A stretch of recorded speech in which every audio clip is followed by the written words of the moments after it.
Hi everybody, Kim Fundingsland here with another edition of the Don't You Know podcast. We got a fun one today.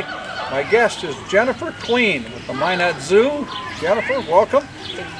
Goodness, hey, we're sitting here in the small guy section, I'll call it. But let's start right here. This is the kids barn and the otters, which were putting on quite a show. Fun place. That's right. So we call this the North Trail of the zoo. This is where all of our cold climate animals, all of our North American animals live. Of course, the farm. So it tends to be a favorite spot for the little ones.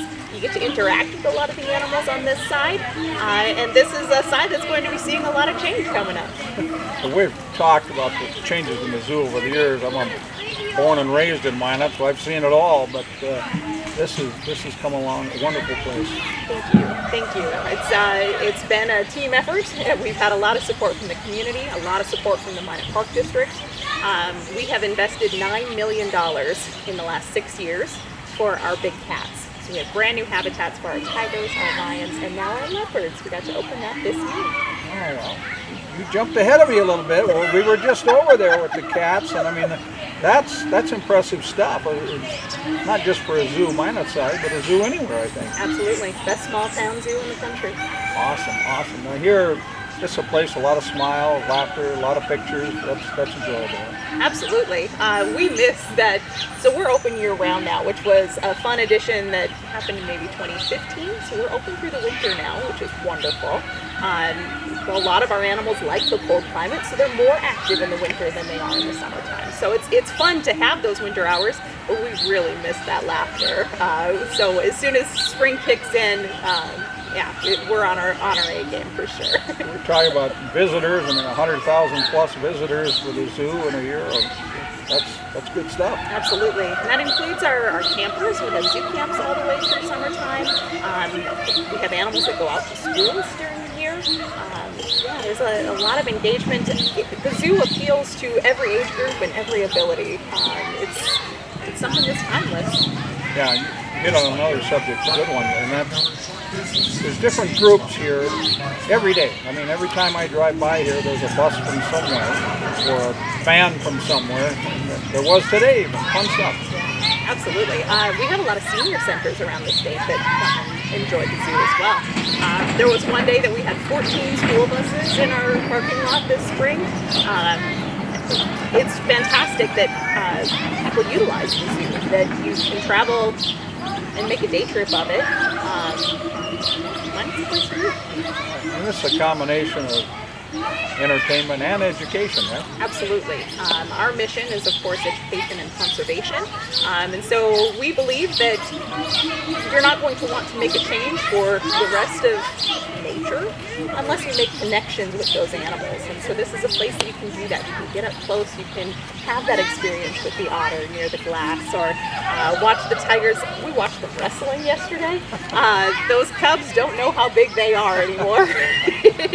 So you really care for those animals when you see things like that up close. Awesome. And you've got a wide variety of animals here. Can you just hit on that just Absolutely. a little bit? I mean, you got we're sitting by a pollinator garden, so those are the little guys. You got all the way up to the big tall giraffe. Absolutely, that's perfect. Yes, so we are the oldest zoo in the country, and we are the only in the country. Sorry, I mean awful close, but no, oldest zoo in North Dakota. We are one of 4 in North Dakota, and we are the only one that has lions and giraffes. We just completed that leopard habitat, and so we're going to really try and specialize in those cold climate animals. Amur tigers and Amur leopards are from that Russia-China border, so they like our climate. And so that should be a really healthy spot for them to be, and you'll be able to see them all the way through the winter as well. So it's really special to be able to have features that are specific to them. You've got a guy standing by back here with a sheep called Noah. We do. We're going to talk to him, but first, give me a little background on Noah. Noah was born during the 2011 flood in Minot. During that flood, the entire zoo was evacuated. Every animal left grounds. We had zoos from around the country, 13 different zoos. The farthest one that animals went to, I know that Kansas took in some animals. I know that Como Zoo took in our bears, and they had a brand new polar bear exhibit at that time, and our bears destroyed it. So sorry about that. But some of our farm animals and some of our hoofstock animals stayed here in Minot, but they went up to North Hill. So we called it Zoo North, and we had a baby sheep born up there. And so, of course, his name was Noah. He was evacuated during the time, and Noah's still here, and that's pretty special. And that's, kids love that. I mean, you can feed them, they're friendly, they're fun, you get to touch them, that kind of thing. So when you talk with Keeper Ryan, definitely ask him about training sessions. So Noah will see a star and will go to that star. He knows he gets a reward for moving to that spot. We do training sessions all over the zoo. So animals use these behavioral training sessions to communicate with their keepers, and they train things like, well, in Noah's case, walking in a certain direction. That way our vet can get a good look at one side of him, and we can really communicate and make it possible for Noah to participate in his care. I'm not that well trained, so this I'm could be not trouble. either. It is amazing what they can do. We brush our tiger's teeth. Isn't that incredible? What, a one-armed man does that, or what? We You always gotta have go expand on this a little bit. we always have protective contact, especially with our carnivores. So there will always be a fence in between. But during those training sessions, Keeper Chelsea can tell Victor, our big male armor tiger, to open his mouth. This is just the hand motion for open your mouth. She'll brush his teeth, and if she needed to have the vet come in and take a look at his teeth, we can do that without having to use any anesthesia or anything that is stressful on animal and human. That's amazing stuff. That's really amazing. Well, we're going to take a switch in scenes here. We're going to go visit. Thank you. Thank you, sir.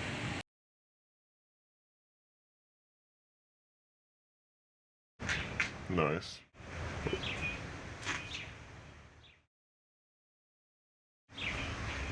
With Ryan Peterson. He's the guy who is in charge over here, especially of Noah.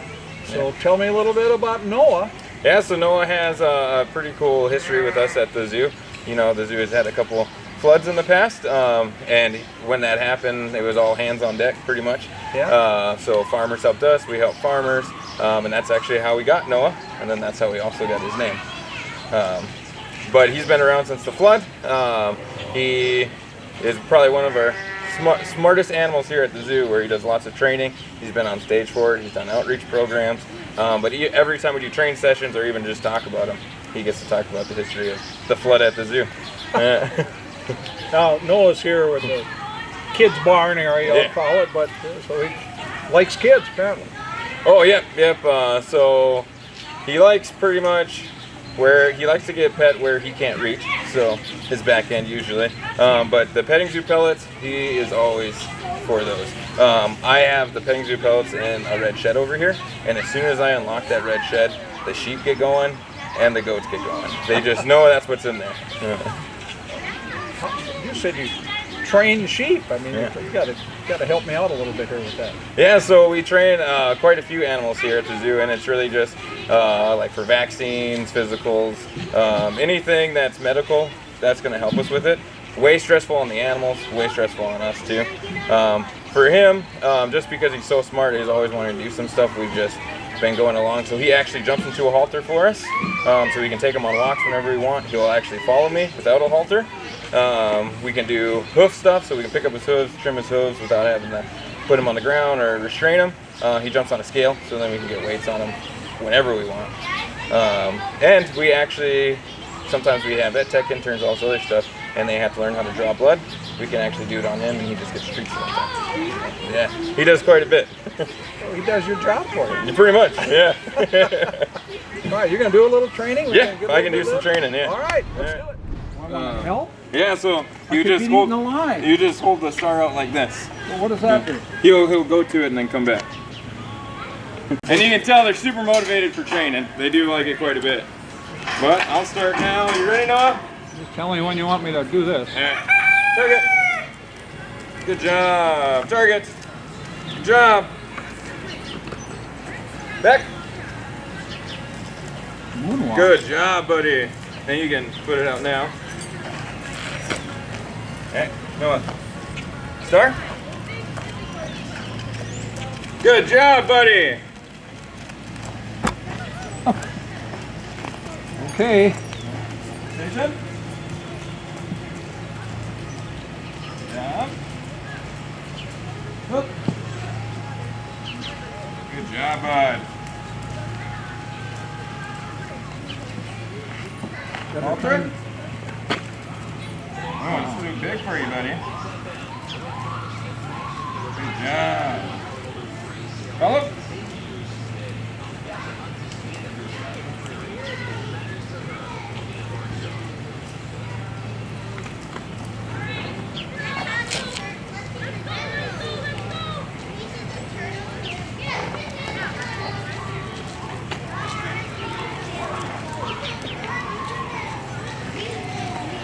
Good job, buddy.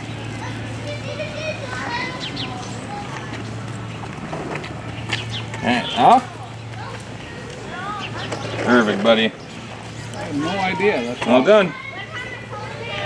Yeah, he does quite a bit. One of the newer behaviors we're working on too is bow. We really don't need him to do it, but since he's just so smart and he always wants to keep training and learn something new, that's just an extra thing for him to learn. So he'll kind of bow down a little bit. Everybody really likes it when he does these training sessions too, so if he can do a little something extra at the end, the kids love it. So.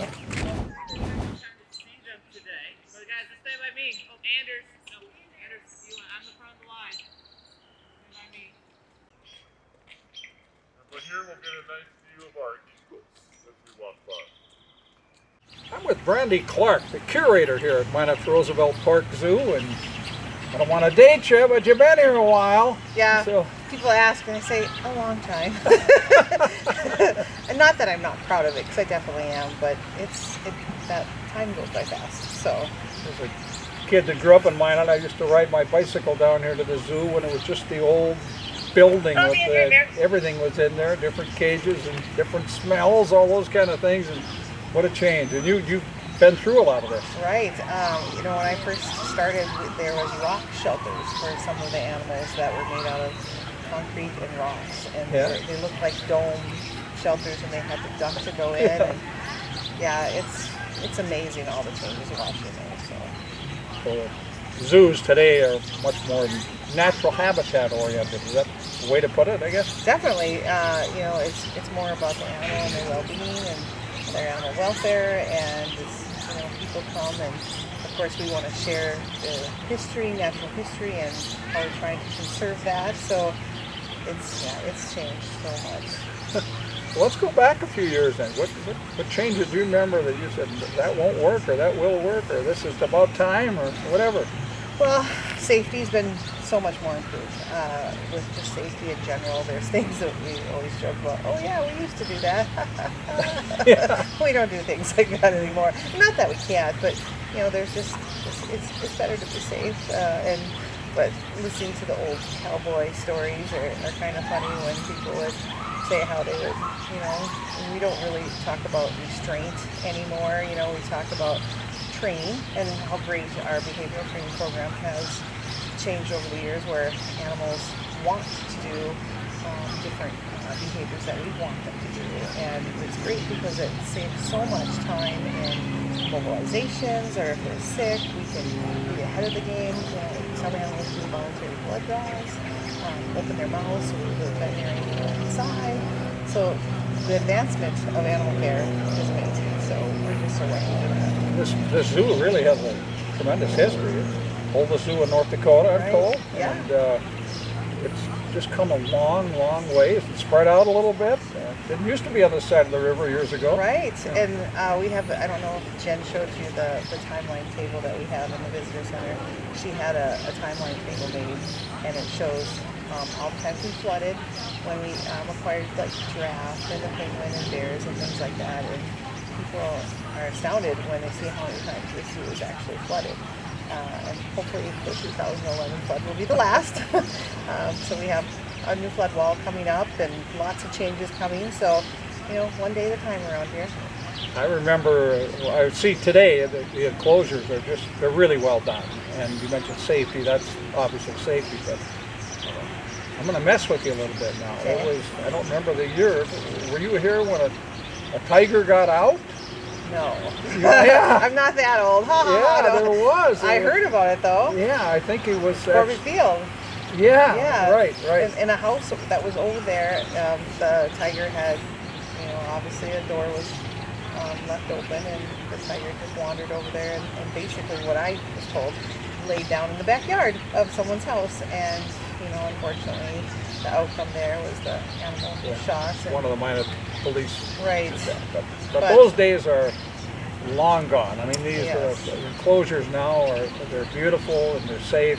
And we're watching the leopards this morning, and they're just having a good old time out there. Well, and we're so lucky too because, I say safety, and people don't realize that our safety is a couple more steps above. We have something called a two-lock system, where two people have to verify that the doors are locked for a safety enhancement. So that way, one person is always responsible for a large part of the cost. So that's wonderful. We do drills, training drills with weapons.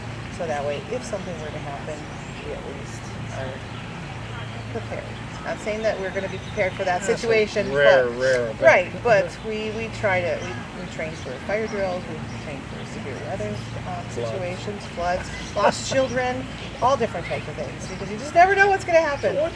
Over the years, what animals have come and gone? What have really impressed you? Just give me a little. I mean, because what's in the zoo has changed much over there. I remember anteaters here at one time, an experiment that didn't quite work. So. Right. I started when the giraffes first came, right before they were here for a little while before I started. And I think the most fortunate program that I'm really proud of is our giraffe program, because we just recently lost our hierarchy male last year, but our female is 23 years old. And it's amazing to think that she's lived almost her entire life here at our zoo, and she's produced all these calves here that we've been able to be a part of, and we've been able to be a part of that conservation program. And just telling the story that how great that is that an animal can live their entire life here, and we can care for it, know everything about it, and help them have the best life possible. I think that's what I'm proud of. Not the fact that what type of species we have, but the fact that an animal can come here and live their entire life here, and we give them the best care possible. Take it home at night with you? Or what? No, I don't think so. Well, we actually used to do that.